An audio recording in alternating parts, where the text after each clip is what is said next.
Okay, sorry అండి. యేసుక్రీస్తు వారు శరీరధారి అయి ఈ భూలోకానికి ఎందుకు వచ్చారండి? ఏమండి? ఓకే, సిలువ వేయబడ్డాను. యేసుక్రీస్తు వారు శరీరధారి అయి ఈ భూలోకానికి సిలువ వేయబడ్డానికి వచ్చినప్పుడు సిలువలో ఆయన చివరిసారిగా పలికినటువంటి మాటల్ని బైబిల్ పండితులు ఒక 7 మాటలుగా ఒక క్రమ పద్ధతిలో అమర్చారు. వాటిని మనం ప్రతి యొక్క గుడ్ ఫ్రైడేకి మనం వాటిని వివరించుకోవడం అనేది ఆనవాయితీగా వస్తుంది. అదే క్రమంలోనే దేవుడు నాకు ఇచ్చినటువంటి జీవాన్ని బట్టి గతంలో 4 మాటలను వివరించాను. ఇప్పుడు ఇది 5వ మాట. సో ఇది 5వ మాట ఏంటండి? ఇన్ని సంవత్సరాలు బట్టి వింటున్నారు కదా మీరు. 5వ మాట ఏంటండి? అందరు చెప్పాలి ఒకసారి. దప్పికొనుచున్నాను. సో దప్పికంటే ఏంటండి? దాహం.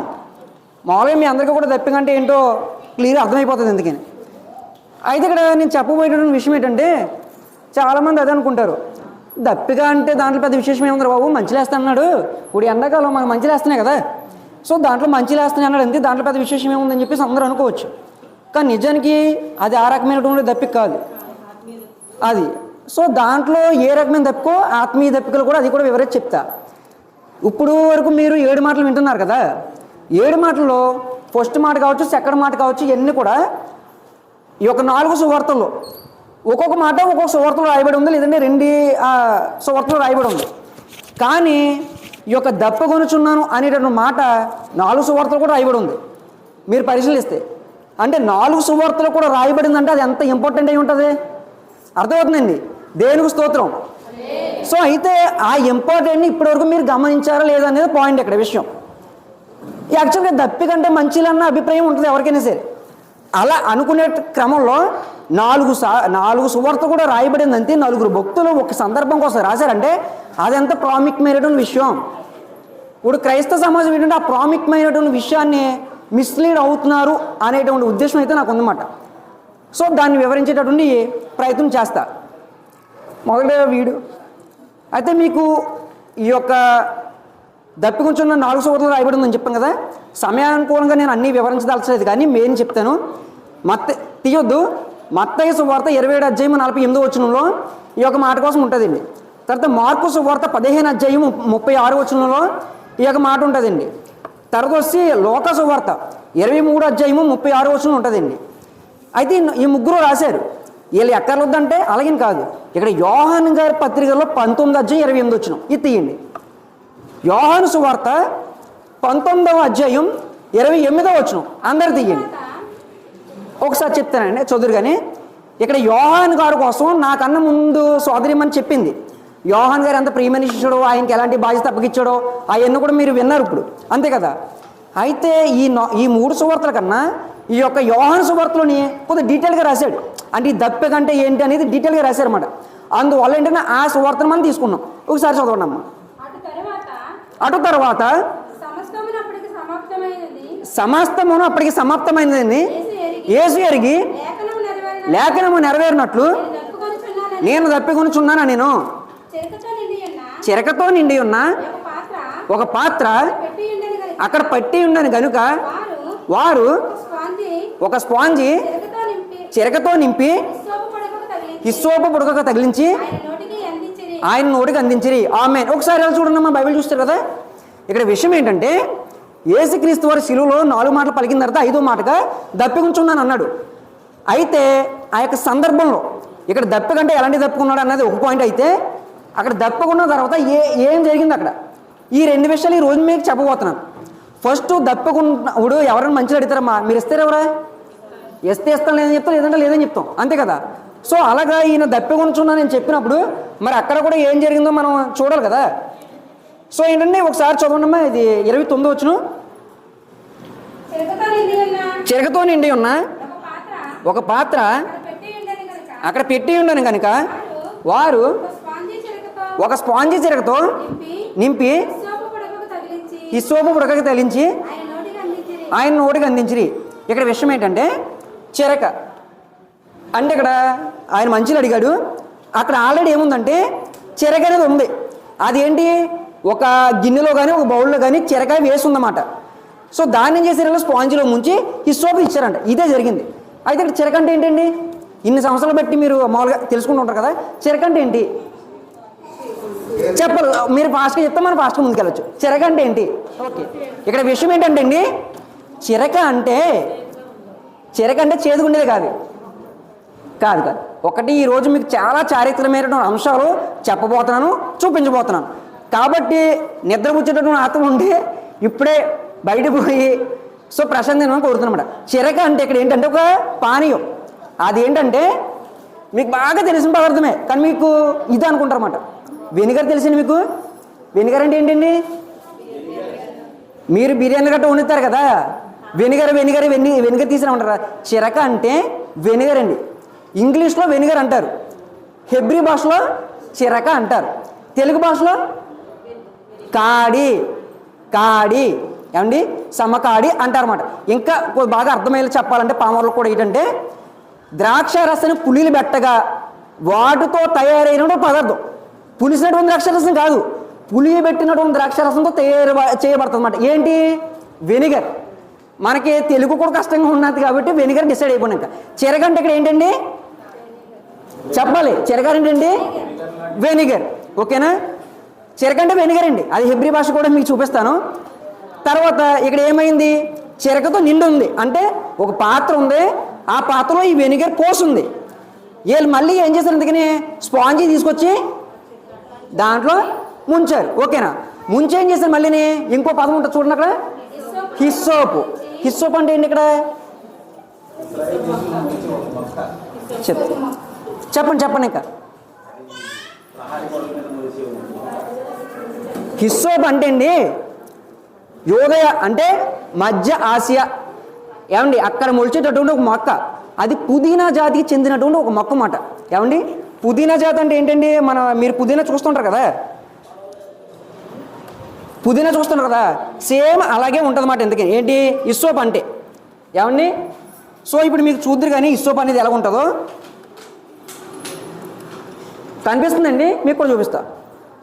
హిస్సోప్ అంటే ఇది మాట. ఇది ఏంటండి? ఒక మొక్క. ఆ మొక్క యొక్క కాండం మాట ఇంతకి. ఇది పరిస్థితుల అనానుకూలం బట్టి 3 అడుగుల నుంచి ఒక 5 అడుగుల వరకు కూడా పెరిగే అవకాశం ఉంటుంది అన్నమాట. ఇది పొడుగు. ఇప్పుడు యేసుక్రీస్తు వారు సిలువలో పైకి ఉంటారు కదా, వీళ్ళు అందించగలరా? అందించలేరు. కాబట్టి వీళ్ళు ఏం చేస్తారంటే హిస్సోప్ ఈ పొడుగుల్ని ఒక కట్టగా కట్టి అది ఆయన చేతికి అది నోటికి అందించారన్నమాట. అదే విషయం ఇక్కడ జరిగింది. అది ఇక్కడ హిస్సోపు మామూలుగా ఈ పొడకను చూశారు కదా, ఇది మామూలుగా ఒక తోటగా ఉంటే ఎలా ఉంటుందో చూద్దు కానీ చూడండి. ఒక తోటగా ఉంటే హిస్సోప్ అనేది ఇలా ఉంటుంది అన్నమాట. ఇది హిస్సోప్ తోట. అర్థమవుతుందండి? ఇక్కడ సింపుల్ లాజిక్. హిస్సోప్ అనేది ఒక కారం అంటే ఒక గడకల్లో ఉపయోగించుకున్నారు అంతాలు. ఉపయోగించుకుని దాన్ని ఆయన నోటికి అందించారు. ఓకేనా? ఇదిగోండి, ఇప్పుడు ఇంకా బాగా అర్థమవుతుంది చూడండి మీరు.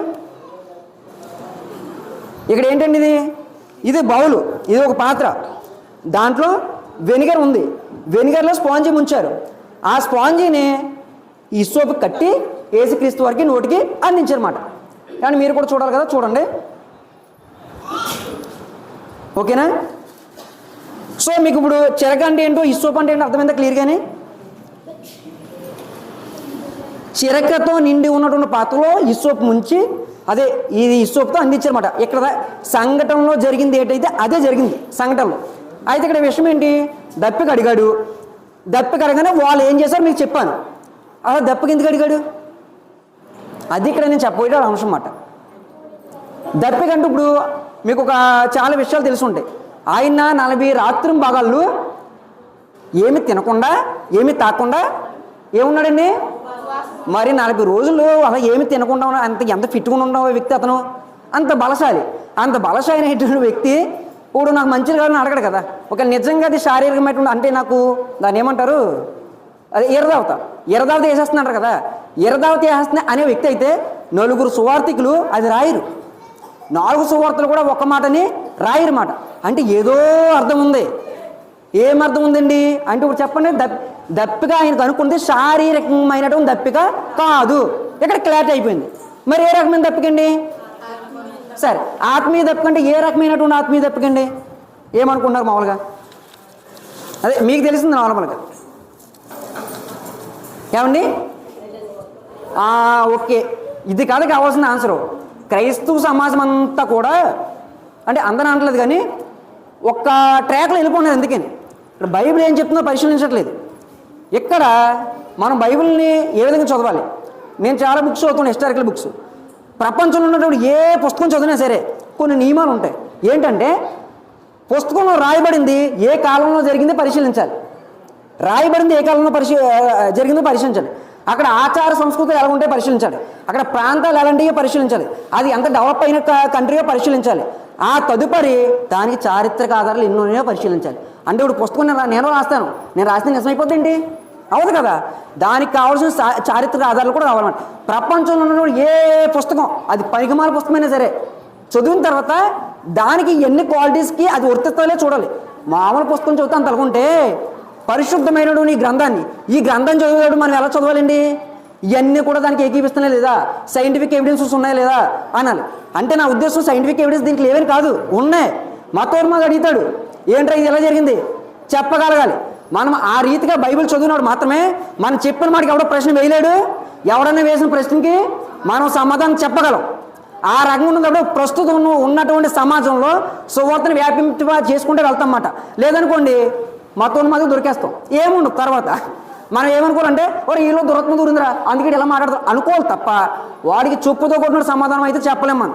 ఏమండి అది ఇది అంతా ఎందుకు చెప్తున్నానంటే మళ్ళీ right from the beginning first మళ్ళీ పాయింట్కి వచ్చొచ్చు. దప్పిక, ఈయన దప్పిక ఎందుకు అయింది ఈయనకి, అదే విషయం అన్నమాట. ఈసారి చదవండి మళ్ళీ అదే. అంటే ఒక నిమిషం, ఇంతకు యోహాను సువార్త చదవరు కదా, ఆశ దాంట్లో ఉంది. అంటే ఇంతకు మనం అది పరిశీలించలేదు, ఇప్పుడు చదివిన తర్వాత మీరు పరిశీలిస్తారు. చదవండి మళ్ళీ అదే. అటు తర్వాత సమస్తమును అప్పటికి సమాప్తమైందని యేసు ఎరిగి లేఖనము నెరవేరినట్లు. ఒక నిమిషం అమ్మా, ఒక నిమిషం. ఇలా చూడండి అందరూ ఒకసారి. ఆమె చదువుతుంది కదా సహోదరి, ఏంటండి లేఖనము నెరవేరినట్లు. ఏంటండి లేఖనము నెరవేరినట్లు. ఇది దుర్గాప్రసాద్ చెప్పట్లేదండి, యేసుక్రీస్తు వారి యొక్క ప్రియమైన శిష్యుడైనటువంటి యోహాను. అంటే యేసుక్రీస్తు వారి యొక్క శిలువ యాత్రలో స్టార్టింగ్ నుండి ఎండింగ్ వరకు ఉన్నటువంటి వ్యక్తి చెప్తున్నాడు. ప్రత్యక్షంగా చూసిన వ్యక్తి ఏం చెప్తున్నాడండి? అరే బాబు, యేసుక్రీస్తు తప్ప కొనుక్కున్నారంటే మీరు ఏం చెప్తున్నారు? వేరే అర్థాలు చెప్తున్నారు. అది కాదయ్యా, లేఖనమ్మ నెరవేరినట్లు దప్పి కొనుచున్నానని చెప్తున్నాడు ఇక్కడ యోహాను గారు. అంటే మనం వేరే రకంగా దప్పిగానం కానీ వేరే చోట్లకి వెళ్ళిపోతున్నాం. ఎందుకని కానీ యోహాను ఏం చెప్తున్నాడు? లేఖనం నెరవేరతం కోసం చెప్పారయ్యా బాబు, అది వేరే దప్పి కాదయ్యా అని చెప్తున్నాడు. అందుకని లేఖనం అంటే ఏంటి? ఓకే, ప్రవక్తలు రాసినటువంటి ఆన్సర్స్. థ్యాంక్ యూ అమ్మా, బాగా ఉంది. లేఖనం అంటే ప్రవక్తలు రాసినటువంటి వచనాలు, లేదంటే ప్రవచనం. అంటే ఇక్కడ విషయం ఏంటి? ప్రవచనం నెరవేరడం కోసం ఆయన దప్పకుందని చెప్పాడు. అంటే ఇక్కడ ఈయన దప్పకుండా చెప్పాడు అనుకో, ఆ తర్వాత ఒకటి జరగాలి. అడగకపోతే అమ్మైనా సరే అన్నం పెడతదా? పెట్టదు. కాబట్టి నేను ఏమన్నా నేను దప్పకొనుకుంటున్నానని చెప్పాడు. ఈయన చెప్పాడు కాబట్టి అది ఒకటి జరిగింది అక్కడ లేఖనం. ఈ యొక్క మాట వినండి, ఇంపార్టెంట్. యేసుక్రీస్తు వారు నేను ధర్మశాస్త్రాన్ని కొట్టివేయడానికి రాలేదు, కానీ ధర్మశాస్త్రాన్ని నెరవేర్చడానికి వచ్చాను అన్నాడు. అంటే ఏంటి?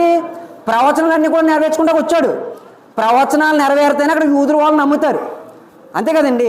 సో ప్రవచనాలు నెరవేర్పు కోసం వచ్చాడు ఆయన. ఏది చేసినా సరే ప్రవచనాలు నెరవేర్పు కోసమే చేశాడు ఆయన.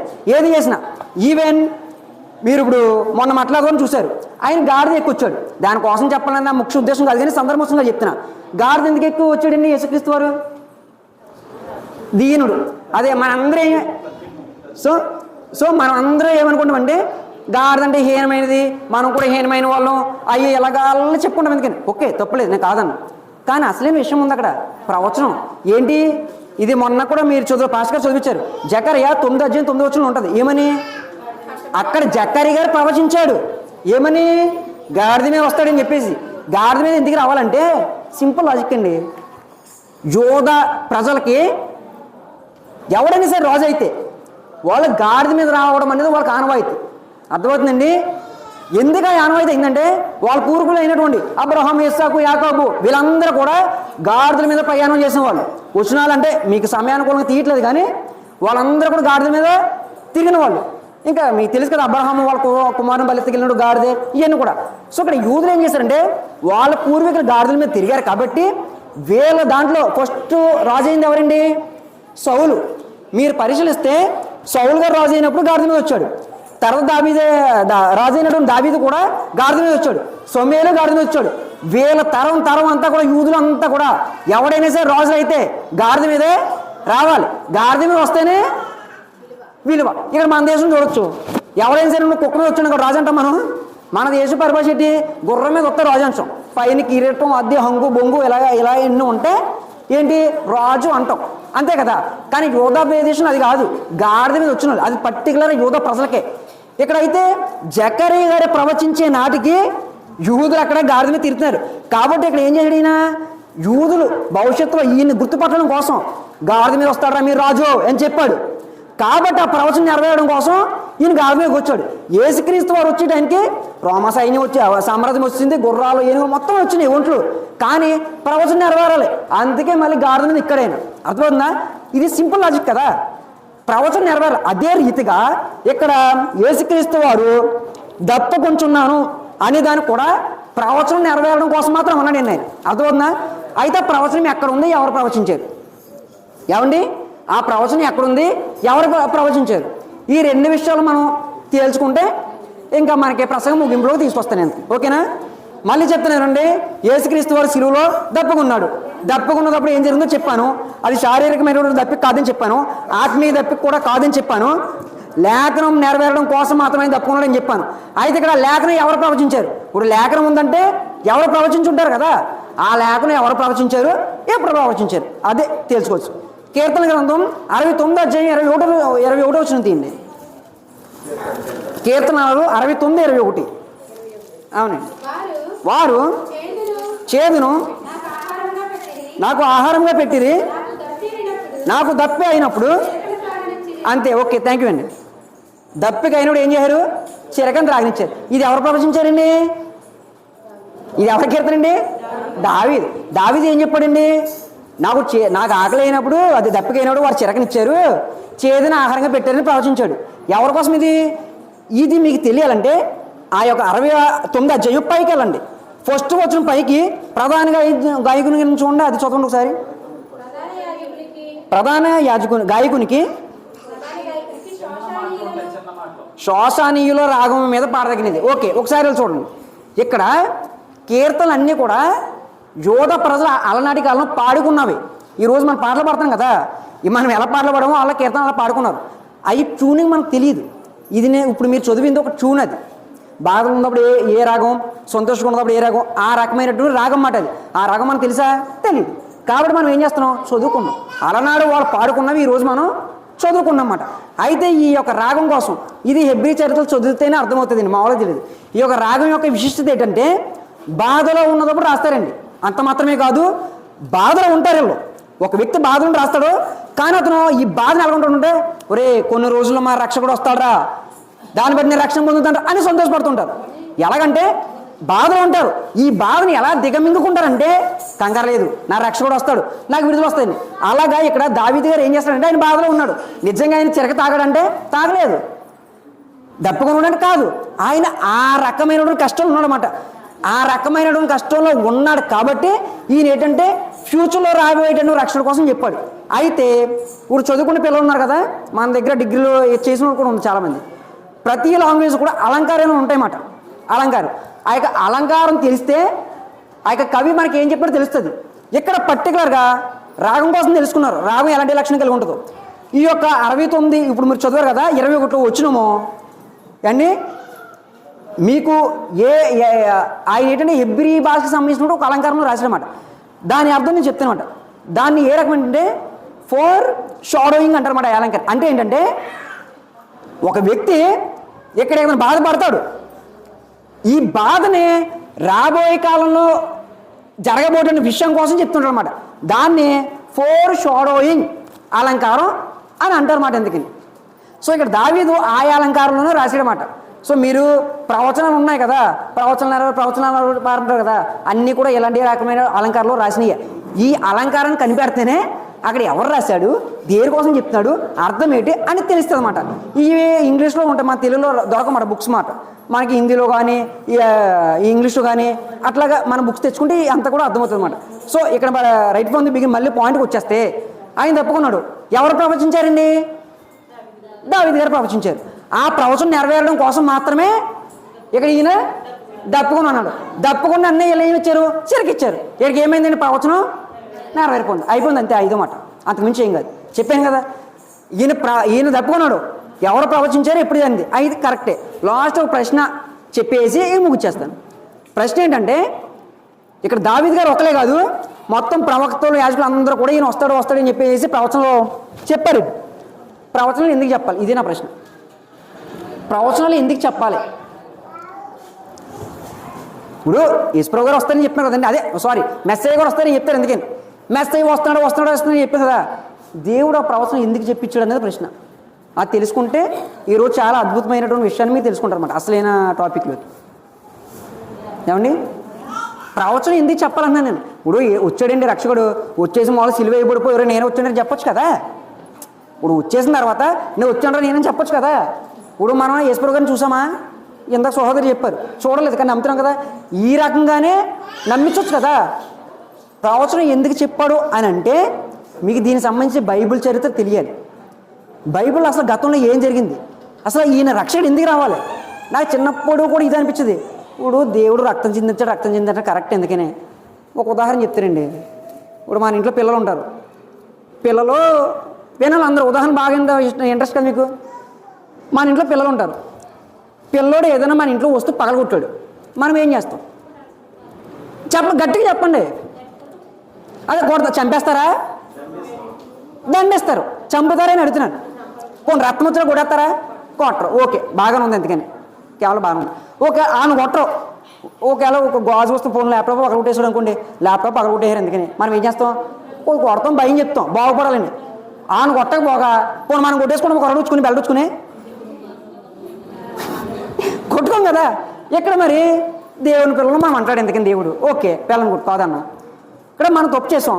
దేవుడు ఇలా చెయ్యట్టి, రే నీ పాప మనం తుడిచేసాను, పాస్గా చెప్తారు కదా, ఇసుకలో తుడిచి ఏం చెప్తారు కదా, అలా తీసేయచ్చు కదా. ఓ సర్వశక్తులే కదా, ఎలాగెట్టి రే తీస్తానంటే పోతుంది కదా. మళ్ళీ కిందకు వచ్చి నేను రక్తం చిందించాను, ఎందుకు అర్థమవుతుందా? బైబిల్ ఈ రకంగా ఆలోచిస్తేనే మనం ప్రతి ప్రశ్నకు కూడా సమాధానం చెప్పగలం. మనం చెప్పిందని ఎవరు కూడా ప్రశ్నించలేరు మాట. ఒకసారి ఆలోచించండి, ప్రాక్టికల్ ఆలోచించండి. ఇప్పుడు దేవుడు కదండి, నేను తప్ప వేరొక దేవుడు లేడు భూమి కింద కానీ భూమి పైన కానీ అండి. దేన్ని చేసుకోకూడదు, దేన్ని పూజించకూడదు చెప్తాడు. ఇతను ఒక్కడే దేవుడు అయినప్పుడు ఇలా చెయ్యట్టి, ఇలా పోనీ 2 చేతులు పెట్టినాడు, ఒకసారి ఎందుకు ఇలా పెట్టి నీ పాపాలన్నీ తీసేస్తానరా బాబు అని చెప్పేసి అనొచ్చు కదా. అలా అనకుండా తన కుమారుని ఎందుకు పంపించాడు, ఇది ప్రశ్న. మీకు తెలుసున్నా చెప్పండి. మీ లేవు అదే మీరు చెప్పే దాన్ని బట్టి నేను అలా చెప్పడం ముందుకెళ్ళిపోతాను. చెప్పాలి ఫాస్ట్గా. ఓకే, అదే నేను కాదంటే రక్తం చిందించడం వల్ల రక్షణ. నేను అనేది ఏంటంటే రక్తం చిందితేనే రక్షణ ఏంటి, ఇలా చేయడంటే పాపాలు తీసేవచ్చు కదా. అంతే. అంటే మీకు ఇంకా బయటకి అర్థం అవ్వాలంటే, ఇప్పుడు ఇందాక పిల్లవాడు మన ఇంట్లో వస్తువు పగొట్టాడు అన్నాం కదా, పక్కింటికి వెళ్ళి వస్తువు పగొట్టాడు, పగొడితే ఆ అమ్మ వచ్చి చెప్పింది, అమ్మ మీ పిల్లవాడు ఇలా పగొట్టేసాడండి. అప్పుడు ఏం చేస్తాం? చంపేస్తాం పిల్లవాడిని. చెప్పండి అమ్మ, మా ఇంటి పక్కన ఉన్నారు కదా, చంపేస్తామా? చంపం. పోనీ వాళ్ళని కానీ తిట్టేస్తామా? తిట్టం. ఇన్ని చంపం. పోనీ మనం చచ్చిపోతామా? ఒరే నా పొరుగు తీస్తారు ఆత్మహత్య చేసుకుని చచ్చిపోతామా? దానికి ఏం చేస్తాం? డబ్బులు ఇవ్వటమో, వస్తువు ఇవ్వటమో ఏదో చేస్తాం. ఇక్కడ అదే కదా, ఇక్కడ దేవుడు కూడానే తప్పు చేసామండి, పాపం చేసాం, దానికి తగ్గట్టు ఏదో చేయాలి. అంతేకాదు ఆయన రక్తం చిందించడం ఎందుకు? పోను ఒకవేళ మన రక్తాలు చుట్టుకుంటేసడం ఎందుకు? అలాగంటే ఏమంటారు? మన పడవలసిన గాయాలు ఆయన పడినాడు. ఓకే, మన పడవలసిన గాయాలు మనం చిందించవలసిన రక్తం ఆయన చిందించాడు. మనం వేసే చిందించడం ఎందుకు? మన కొడుకే కదా, ఒక పోలేర క్షమించవచ్చు కదా అన్నాను నేను. నా ప్రశ్న అది. అర్థమవుతుందండి? తప్పు చేసాం, పాపం చేసాం, ఓకే, నేను కాదనట్లేదు. దేవుడు మనకే రక్తం చిందేసిన మనం చంపేస్తామో, లేదంటే ఒరే నువ్వు రక్తం చిందించడం నాకు ఇష్టం లేదు లేరా, నేనే రక్తం చిందించాను భూలోకానికి వచ్చేసి 33 సంవత్సరాలు ఇక్కడ పెరిగి ఏండి ఆయన రక్తం చిందించడం కూడా ఎందుకు? మొత్తం అంతా కూడా ఆయన ఆధ్వర్యంలో కూడా ఉంది కదా. పోనీ ఆయన ఎవరికైనా జవాబు చెప్పుకోలే. పోనీ ఇప్పుడు ఎందాక చెప్పినట్టు ఇంటి పక్కన అనుకో, నాకు ఆ వస్తువే కావాలి, నాకు అదే కావాలంటే ఒక అనుకోవచ్చు. మొత్తం అంతా ఈ సమస్తం సృష్టి భూగోళం అంతా ఆయనదే కదా. ఆయన దాంట్లో ఆయన చెప్తే ఇలా చెయ్యట్టి తీసుకోవచ్చు కదా. ఏమైనా ఆలోచించగలుగుతున్నారా? ప్రశ్న ఏదో వస్తుందా మీకు? కానీ ప్రశ్నించి అదే ఈ యొక్క ప్రశ్నలు లేదా ఆలోచించగలిగితే మీరు కర్తవ్యంలో ఉన్నట్టే. అర్థమవుతుందండి? ఆన్సర్ చెప్పండి. అవునండి, అవును, అది ఓకే. తండ్రి కుమార పరిశుద్ధాత్మ వాళ్ళందరూ తిత్రరూపమే. ఒకవేళ తండ్రి కుమార పరిశుద్ధాత్మ ఓకే. నేను అనేది ఏంటంటే ఒకవేళ ఈ కొడుకు తప్పు చేశాడండి, నేను కొడుకునే కదా దేవుడికి, నేను తప్పు చేశాను, నా తప్పు కోసం యేసుక్రీస్తు రక్తాలు చిందించేస్తాడా? మీరు మాత్రం ఏమన్నా నిల్చుండమ్మా, మీ ఇంట్లో చిన్న పిల్లడు తప్పు చేయడమ్మా, పెద్ద పిల్లల్ని కుట్టేస్తారేంటి? వీడు తప్పు బదులు ఓరాడు చిన్నోడు రాడు దెబ్బలు తట్టుకోలేడు, అందుకని నేను పెద్దను కుట్టేస్తారా? ఇదేనా ఇది? అర్థమవుతుందా? మనం తప్పు చేసాం, మన తప్పుకి యేసుక్రీస్తు వారు ఎందుకు చిందించాలన్నాను. ఆయన రక్తం చిందించడం వల్ల మన రక్షణ వచ్చింది. నేను అవి ఓకే, 100కి 1000%, 1,00,000% ఒప్పుకుంటాను. అయితే మన పాపం వల్ల ఆయన రక్తం ఎందుకు చిందించాలి? మామూలుగా ఇలా చెయ్యడ్డెట్టి తీసేవచ్చు కదా, ఇంత సింపుల్గా ఎలా మర్చిపోడు దేవుడు? తింగరోడా ఏంటి? ఏమండి, ఒకవేళ ఆన్సర్ తెలియకపోయినా సరే మీకు కానీ ప్రశ్న కానీ ఉత్తమయ్యి ఏంట్రా అని తెలుసుకున్నాను ఆ యొక్క ఆలోచనకు వచ్చిందంటే మీరు కరెక్ట్ వేలో వస్తున్నట్టే. తెలుసుకోవాలని ఆసక్తి ఉందండి. ఏమండి, సో తెలుసుకోవాలని ఆలోచన ఉంటే మీరేంటంటే బైబిల్లో అంతకుముందు గతంలో ఏం జరిగిందో తెలుసుకోలేండి మీరు. దేవుడు ఈ లోకానికి యేసుక్రీస్తు వారిని పంపించాడు, పంపిస్తున్నట్టుగా ప్రవక్తల ద్వారా చెప్పాడు. ఇప్పుడు యేసుక్రీస్తు వారు వెళ్ళిపోయాడు, మనకేమో వచ్చాడు, రక్షణ పొందాడు, మీరు మారుమనసు పొందాడు, మీకు చెప్తున్నాం. కానీ ఎందుకు పంపించాలనేది నా ప్రశ్న మాట. ఎందుకని అయితే ఏదో జరిగింది గతంలో, అంతే కదండి. ఇప్పుడు ఏదైనా సరే తప్పు చేస్తారండి, ఒకసారి చూస్తాం, 2 సార్లు చూస్తాం. ఇప్పుడు ఇద్దరు దెబ్బలాడుకుంటారండి, నాకు వెళ్ళిపోయి సర్దగానే అమ్మ తింటామా పోళ్ళ పమ్మని ఊరుకోమంటాం. ఎక్కువ శాతం మొగుడు పిల్లలు కూడా చూస్తాం, అమ్మ పోళ్ళమ్మ అంటాం. ఆయన మీకేం తెలుసండి, మీకు ఎంత నరకేతనం అనిపిస్తుంది, మీకు ఏం తెలుసు అంటదండి. మీకు ఇప్పుడే తెలుసండి, వీడు మీరు వెళ్ళిపోతుంది ఎన్ని మాట్లాడతాడు, మీకు ఏం తెలుసు అంటదంట. అలాగా దేవుడి విషయంలో కూడా ఏదో జరిగింది. అయితే అలాగ అయింది కాబట్టే ఆయన ఏం చేయడు, ఇంత నిర్ణయం తీసుకున్నాడు. అందుకే అర్థమవుతుందండి. అయితే సృష్టి స్టార్టింగ్లో ఆయన తయారు చేసినాడు, ఎవరన్నా సృష్టించాడండి? సృష్టి స్టార్టింగ్లో ఎవరు సృష్టించాడు ఆయన అంటున్నా? ఏమండి, ఆదాముని, తర్వాత హవ్వని. చూడండి, ఈరోజు చాలా అద్భుతమైనటువంటి విషయం తెలుసుకోబోతున్నారు. ఇప్పుడు సృష్టిలో ఫస్ట్ ఆదాము సృష్టించాడు ఆయన, తర్వాత హవ్వను సృష్టించాడు. ఎందుకని హవ్వను సృష్టించిన తర్వాత వాళ్ళు ఏం చేయాలని ఆయన మాట విన్నారా? వెళ్ళలేదు. అయితే ఏమండి, ఇలా చూడండి, ఈ ఉదాహరణ మీకు పిచ్చిగా నచ్చేస్తుంది అన్నమాట. ఎందుకని ఇప్పుడు చెప్పబోయే ఉదాహరణ ఏంటంటే అండి, ఇప్పుడు నాకులాడు కొడుకున్నాడండి, దౌర్భాగ్యమైనటువంటి వాడు. ఇప్పుడు ఒక కొడుకు తండ్రి ఏం చేశాడంటే పెంచాడు. ఏమండి, ఒక కొడుకుని పెంచాడు, పెద్ద చేశాడు, అన్నీ ఇచ్చాడు. ఎందుకని ఇప్పుడు మీ పిల్లలు ఉన్నారు కదా, వీళ్ళు పెంచారు, పెద్ద చేసిన తర్వాత వీళ్ళు మీ మాట వినప్పుడు పరిస్థితి ఏంటండి? చెప్పండి ఫాస్ట్గా. ఏమైతే దండిస్తారో, తిడతారో, ఇచ్చేస్తారు. ఎందుకని ఇంట్లోకి గెంటేస్తారా? లేదు. అయితే అది తండ్రి ప్రేమ కాబట్టి. ఇప్పుడు కొడుకు వరుస చెప్తున్నా, ఒక తండ్రి చాలా ప్రేమగా కొడుకుని పెంచాడండి, పెద్ద చేశాడు. అయితే ఈ యొక్క గంజాయికి, డ్రగ్స్కి, వ్యసనం అన్నిటికీ లోన్ అయిపోయాడు కొడుకు. తండ్రి చెప్పాడు, ఒరే మారని చెప్పాడు. ఫస్ట్ నేను చెప్తాడు కదండి తండ్రి, నేను మారన్నాడు కొడుకుని.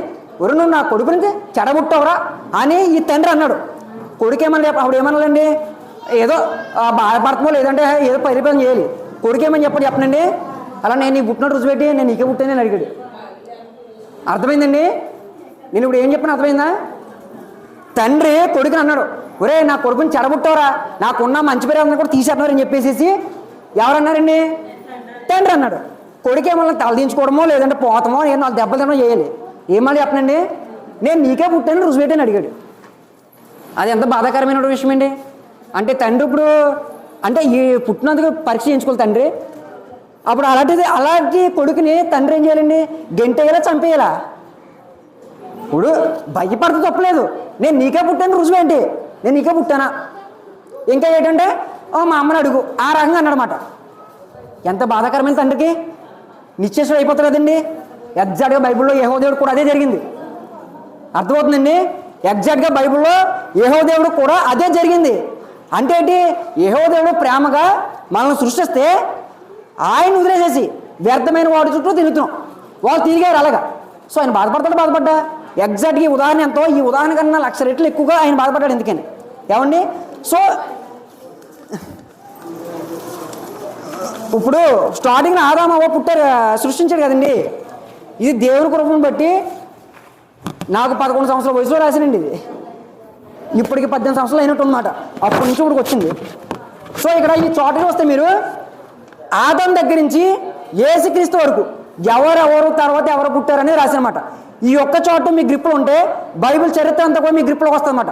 అంటే ఎవరెవరి తర్వాత ఎవరు పుట్టారు, యోధ ప్రజలు ఏంటి, గోత్రాలు లాంటి ఏంటి, జాగ్రత్తలు వచ్చారు, దేశాలు ఎవరు ఎన్ని సంవత్సరాలు బతికాడు, మొత్తం అంతా వస్తుంది అన్నమాట. అయితే ఇక్కడ విషయం ఏంటంటే మీకు మత్తయి సువార్త లోక సువార్త కూడా చరిత్ర ఉంటుంది, అది ఇంత డీటెయిల్గా ఉండదు. ఇక్కడ ఆదాము అవ్వ పుట్టారండి. ఆదాము దేవుడు తన స్వహస్తాలతో తయారు చేశాడు. ఆదాము మాట విన్నాడా? మాట వినలేదు. అవ్వని ఆపరేషన్ చేసి తయారు చేశాడు. ఎందుకని? విన్నదా? వినలేదు. మొట్టమొదటి గర్భం ద్వారా పుట్టినాడు ఎవడో? కయ్యను. మొట్టమొదటి నరహంతలుగా చేసేసాడు. ఎవడైనా దేవుడు సృష్టించాడు, ఎవడైనా సరే మాట్లాడాడండి? వినలేదు. ఇప్పుడు దేవుడు సృష్టి అంతనే చేసి ఆ రోజు మొత్తం చేసేసిన తర్వాత మనిషిని చేశాడు. ఎంత చేసిన తర్వాత ఈ దేవుడి మాటలు లెక్క అయిపోతాయి. ఎంతైనా చెప్పిన ఉదాహరణకి దీనికి కంపారిజన్ సరిపోతుందండి. సో అలా అయిన తర్వాత హేబెల్ చచ్చిపోతాడు ఫస్ట్. తర్వాత షేతు పుడతాడు, ఎనోషాన్ వస్తాడు. ఎనోషాన్ వచ్చిన తర్వాత నుంచే ప్రార్థన చేయడం మొదలు పెడతాడు దేవుని సన్నిధి. ఎనోషాన్ తర్వాత కేయినను, మహాలేలు, యోరోదు, హానోకు. హానోకు అంటే మీకు ఏం గుర్తొస్తుందండి? ఓకే, బ్రహ్మాండం. ఇప్పుడు దేవునితో 300 సంవత్సరాలు హానోకు నడిచాడండి. అయితే వేరే ఎవరు నడవలేదు. హానోకు నిజంగా దానికి పెద్ద హిస్టారికల్ ఎవిడెన్స్. హానోకు గారికి కూడా మరణం ఉంది. అయితే ఆయన గొప్ప చేయడం కోసం ఆయన మరణాన్ని ఆ రకంగా వర్ణించాడు దేవుడు. అంతేగాని ఈ శరీరంతో మనం పరలోక రాజ్యం చేరలేము, అది థియలాజికల్. ఇది అయితే ఇక్కడ విషయం చెప్పబోయేది ఏంటంటే హానోకు 360 సంవత్సరాలు బతకగా 300 సంవత్సరాలు దేవుడితోనే నడిచాడు. పోనాళ్ళ కొడుకుల పరిస్థితి ఏంటండి? ఇంకెవడో లేడు అసలు. అంత ముందు కానీ ఆ తర్వాత కానీ ఎవడో నీతిపట్టు దొరకట్లేదు. దేవుడు చెప్తానే ఉన్నాడు, ఏట్రా బాగుంటే అసలు ఎవరు మాట వినట్లేదు. మరి ఇంత సృష్టించిన దేవుడికి బాగుంటుంది ఉండదండి. అలాగే అవుతున్నాడు కాలంలో. హానోకు తర్వాత ఇప్పుడు బైబిల్లో ఎక్కువ సంవత్సరాలు బతికింది ఎవరండి? మెతుషాల. హానోకు కొడుకు ఎవరండి? మెతుషాలే. హానోకు కొడుకు మెతుషాలేనండి. ఎందుకని? సో ఇక్కడ మెతుషాల ఉంది కదండి, అదే మెతుషాల కొడుకు లేమేకు, లేమేకు కొడుకు నోవాహు అండి. నోవాహుకు ఇప్పుడు మళ్ళీ చెప్తాను చూడండి. హానోకు కొడుకు మెతుషాల కొడుకు లేమేకు కొడుకు నోవాహు. నోవాహు దగ్గరకు వచ్చేప్పటికి ఏం చేయాడండి? చివరికి వస్తే కంగారు పడద్దు. నోవాహు కాలంలో దేవుడు ఏం చేశాడండి? జలప్రలయం రప్పించాడు. సో ఇక్కడ మనం గమనిస్తే అండి, హానోకు తర్వాత ఎవడో కూడా దేవుని నడిచినట్టుగా కనిపించదు మాట. ఎందుకు? సో ఇక్కడ నోవాహు యొక్క తండ్రి ఎవరో? లేమేకు జలప్రలయానికి 5 సంవత్సరాల ముందు చనిపోతాడండి. అంటే జలప్రలయం కాలం నాటికి లేమేకు నోవాహు తండ్రి ఉన్నాడా లేడా? జలప్రలయం ఒక 5 సంవత్సరాల తర్వాత వస్తుందంటే ఇప్పుడు చనిపోడు. ఎవరో? లేమేకు. అంటే ఎవరో? నోవాహు తండ్రి. నోవాహు వాళ్ళ నాన్న జలప్రలయానికి 5 సంవత్సరాల ముందే చనిపోయాడండి. ఏమండి? అయితే నోవాహు యొక్క తాత మెతుషాల మాత్రం జలప్రలయానికి ఉన్నాడండి. కానీ జలప్రలయంలో ఎక్కింది ఎవరండి? అదే ఇక్కడ జరిగింది ఏంటంటే మెతుషాల జలప్రలయంలో చచ్చిపోయాడు. అర్థమవుతుందండి? మెతుషాల జలప్రలయంలో చనిపోయాడండి. మెతుషాల ఎందుకు ఎవరండి? హానోకు కొడుకు. హానోకు అంటే ఎవరు? 300 సంవత్సరాలు దేవుడితో నడిచాడు మరణం చూడకుండా అని సాక్ష్యం పొందినటువంటి హానోకు యొక్క కొడుకు జలప్రలయంలో చచ్చిపోయాడండి. మరి దీన్ని బట్టి అర్థం చేసుకుని ఆ రోజు వాళ్ళు దేవుడి మాట ఎవరైనా విన్నారా? హానోకు దేవుడితో నడిచాడని సాక్ష్యం పొందాడు. హానోకు కొడుకే జలప్రలయంలో చచ్చిపోయాడండి. హానోకు కొడుకు జలప్రలయంలో చచ్చిపోవడం అంటే అసలు ఇంకెవరు మాట అన్నాడు? ఎందుకని? కాబట్టి అప్పుడు దేవుడు ఏం చేశాడంటే పనికిరాని చెత్త అందరినీ కూడా తీసేద్దామని డిసైడ్ చేసుకున్నాడు. ఏమండి? ఇంకా 2 వచనాలు చదివించి మా ఆదికాండం 6 అధ్యాయం 3 వచనం తీయండి ఒకసారి. ఆదికాండం 6 అధ్యాయం 3 వచనం తీయండి ఒకసారి. అప్పుడు యెహోవా నా ఆత్మ నరులతో ఎల్లప్పుడూ వాదించదు. వారు తమ అక్రమం విషయంలో నరమతులై ఉన్నారు. అయినను వారి దినములు ఓకే. సో ఇక్కడ ఈ వచ్చిన గమనిస్తే మీకు ఏమవుతుంది అంటే దేవుడు బాధపడ్డాడు. ఏంటంటే వీళ్ళ ప్రజలు నా మాట వినట్లేదురా, నా మాట వీళ్ళు వినట్లేదు అని చెప్పేసి దేవుడు బాధపడ్డాడండి. సో ఇప్పుడు ఎవడో కూడా దేవుడి మాట విన్నప్పుడు దేవుడు ఏం చేస్తాడండి? అందుకని ఇప్పుడు దేవుడు కష్టపడి ఆ రోజు సృష్టిని చూపించి ఈ సృష్టి అందరూ కూడా ఏడరా బాబుని అన్నిట్లు ఇస్తే ఎవడో కూడా ఆయన మాట వినకపోతే ఏం చెయ్యాలి? ఇందాకే ఎగ్జాంపుల్గా నువ్వు నా తండ్రి అని గ్యారంటీ అని అడిగినోడు మనం ఏం చేస్తాం చెప్పండి? నువ్వు నా తండ్రి వేడి గ్యారంటీ అని అడిగినోటి అవసరమైతే చంపేయమంటాం. ఎందుకని? ఆ రకంగా దేవుడు కూడా చేశాడండి. ఆదికాండం 7 అధ్యాయం 1 వస్తుంది. 7:1 యెహోవా ఈ తరం వారిలో నీవే నా ఎదుట నీతిమంతుడుగా ఇవిడ సూచితనే నీ ఇంటి వారు వడలు. ఇది నోవాహు కోసం చెప్పాడండి. అయితే ఇక్కడ ఆదాము కానించి నోవాహు వరకు కూడా మధ్యలో ఒక హానోకు తప్ప ఒక్క హానో తప్ప ఇంకెవ్వరు కూడా దేవుడి మాట వినలేదండి. నోవాహు కూడా నీతిమంతుడు ఉన్నాడు. సో దేవుడు ఏం చేయడానికి తీసి పడేద్దాం అంతే. ఈ పనికిరాని చెత్త కొరుకు మొక్కనంతా కూడా తీసేద్దాం, ఇక్కడి నుంచి కొత్తగా జన్మిస్తారని అనుకున్నాడండి. ఎందుకని అనుకుని ఏం చేయడంటే జలప్రాణులు రప్పించాడండి. సో ఇక్కడ ఈ చూడండి, ఆదికాండం 9:11 అండి. ఆదికాండం 9:11 నేను చదువుతున్నాను చూడండి. నేను మీతో నా నిబంధన స్థిరపరచును, సమస్త శరీరంలో ప్రవాహజలమై ఉంది. అయితే ఇక్కడ చూడండి, దీనికి ముందు ఒక విషయం చెప్తా. సో నోవాహు కాలంలో నోవాహు కాలంలో దేవుడు జలప్రాణులు రప్పించి మొత్తం తీస్తాడండి. అప్పుడే ఎవడో మాట వెళ్ళలేదు కాబట్టి అక్కడ బతుకులో 8 మంది, ఈ 8 మంది నుంచి కూడా కొత్త సృష్టి రావాల్సిన పోయి ఎవరు కూడా పాపం చేయలేదు. ఈ నోవాహు కొడుకులు షేము, హాము, యాపెతు వేరే నుంచి వచ్చిన వాళ్ళే బాబేలు గోపురం కడతారు. సో దేవుడు అప్పుడు భాషలతో అవమరి చేస్తాడు కదా. సో ఇక్కడ ఏమైందంటే దేవుడు వీళ్ళందరినీ చంపేశాడు. ఎక్కడి నుంచి ఇలా కొత్తగా బాగా బతుకుతారు అని అనుకున్నాడండి. కానీ బతికారా? ఇంకా పాపం ఎక్కువైపోయింది. అందుకని అప్పుడు ఈ వచ్చిన చదవండి. ఇప్పుడు ఆదికాండం 9:11 నేను చదివేస్తానండి. నేను మీతో నా నిబంధన స్థిరపరచుదును, సమస్త శరీరులు ప్రవాహ జలముల వలన ఎక్కను లయపరచబడరు అని చెప్పేసి అన్నాడండి. అయితే ఇక్కడ జరిగింది చూడండి, 3 వేస్తాను. దేవుడు ఎవడో కూడా నా మాట ఇంట్లో అన్న విషయం తెలుసుకుని మొత్తం తీసేసాడు, తుడిచేసాడు మొత్తం.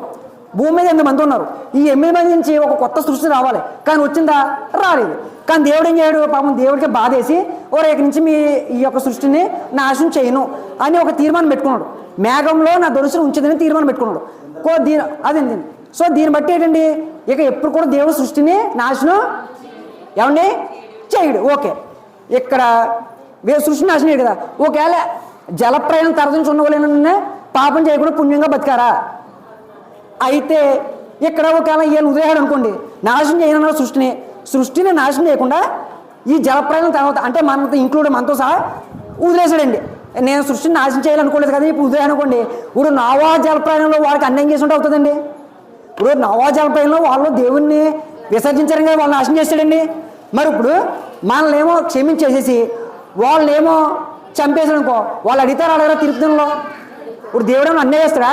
ఇప్పుడు పక్షపాత నోవాహు జలానికి ఏమో ఉందేమో ఒకలాగా మళ్ళీ ఏమో ఇంకోలాగా చూసే దేవుడా? కాదు. కాబట్టి దేవుడు ఏం చేశాడు? అలాగని చెప్పేసి దేవుడు మాట తప్పి దేవుడా? కాదు. కాబట్టి దేవుడు ఏం చేశాడనంటే అటు నోవాహు జలప్రయాణంలో చచ్చిపోయిన అన్యాయం చేయకుండా వీడు మనల్ని కూడా క్షమించేసి అన్యాయం చేయకుండా తన కుమారుని పంపించాడు భూలోకానికి. అర్థమైందండి? సో తన కుమారుని పంపిస్తానని చెప్పాడన్నమాట. ఒరే నా కుమారుని పంపిస్తున్నాను ప్రచారం చేయని ప్రభుత్వంలో ప్రవచించారు. తర్వాత ఆయన వచ్చేసిన ఆయన చూసి రక్షణ పొందిన కొంతమంది ఉన్నారు. ఇప్పుడు ఆయన చనిపోయి తిరిగి లేసిన మన రక్షణ పొందిన కొంతమంది ఉన్నారు. అందువల్ల ప్రభుత్వం ప్రవచనం చెప్పారండి. సో దేవుడు సృష్టి అంతా నాశనం చేసి వీళ్ళని క్షమించాలన్న డిసిషన్ వచ్చినప్పుడు నా కుమారుని పంపిస్తున్నాను, ఆయన్ని బట్టి మీరు రక్షణ పొందుతున్నారు. అందుకే అబ్రహాము దేవుని నమ్మును, అది అతనికి నీతిగా ఎంచబడిను. అంటే రక్షకుడు వస్తాడని నమ్మడమే నీతి. సో ఆ రకంగా నమ్ముతారని ప్రవచించాడు. ఈ ప్రవచనంలో అది నెరవేర్చడం కోసమే యేసుక్రీస్తు వారు భూలోకానికి వచ్చారు. ఆ రకమైనటువంటి ప్రవచనంలో ఒక ప్రవచనమే దప్పికొనుచున్నాను. ఏమండి? కంక్లూజన్ పాయింట్ ఏంటంటే దేవుడు సృష్టించి తర్వాత లయం చేసిన తర్వాత యేసుక్రీస్తుని పంపిస్తున్న అన్నప్పుడు ప్రవచనాలు నెరవేర్పు కోసం ఈయన చెప్పాడండి. ప్రవచనాలు నెరవేరాలి కాబట్టి ఈ నెరవేర్పు యేసుక్రీస్తు అన్ని కూడా నెరవేర్చుకుంటూ వచ్చాడండి. ఆ రంగు వచ్చిన దాంట్లోనే దప్పికొనుచున్నాను అనేటండు లేకుండా నెరవేరలో దప్పికొంచున్నాను అన్నాడండి. సో దప్పికొంచున్నాను నేను అనగానే వాళ్ళు చిరకందిచ్చి ఇవ్వటం వల్ల ఆ ప్రవచనం నెరవేరిందండి. ఇప్పుడు చెప్పండి, దప్పికొనుచున్నాను ఎందుకు అన్నాడండి? ఓకే, లేకనే నెరవేరినట్టు. సో ఇప్పటివరకు కూడా ఈ అవకాశం ఇచ్చినట్టు మీ అందరికీ కూడా దేవుని పేరులో వందనాలు తెలియజేస్తున్నాం. అయితే ఇంకొకటి అని చదవచ్చు కానీ చెప్తాను చూడండి, 1 పేతురు 3:20 ఉంటుంది అన్నమాట.